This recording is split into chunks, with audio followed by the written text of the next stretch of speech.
President Donald Trump is expected to sign an executive order limiting the speech of Americans who wish to criticize the Israeli government.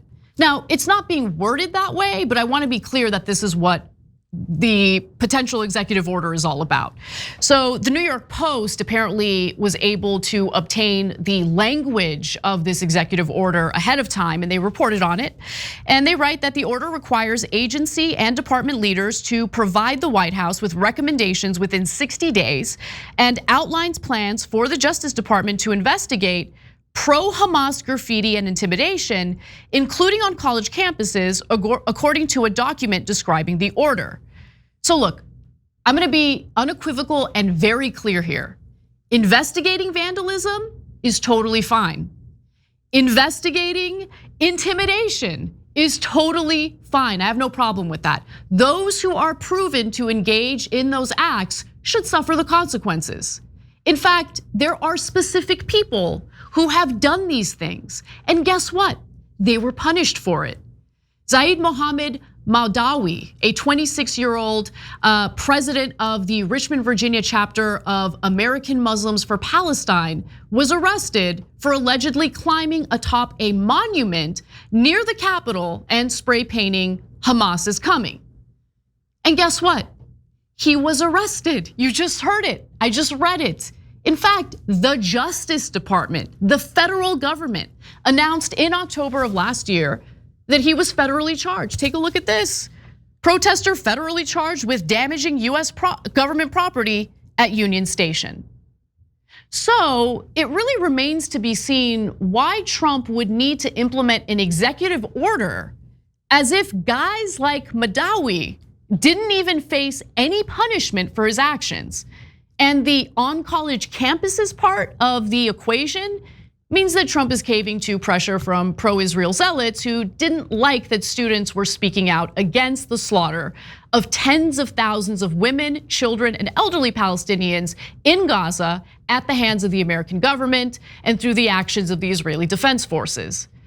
Further, the executive order calls for the deportation of resident aliens, including students with visas, who broke laws as part of anti-Israel protests following the October 7th, 2023 terrorist attacks in Israel, which sparked the invasion of Gaza, the document says.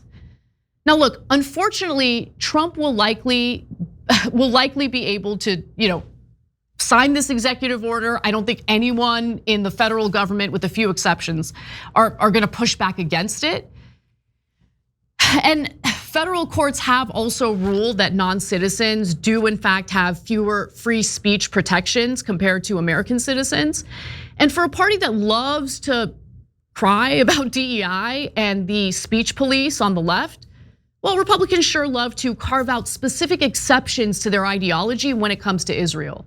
6 House Republican-led committees issued a report last month calling for the federal government to do more to address anti-Semitism, including by conditioning federal aid to colleges to force stricter policies against anti-Jewish bias.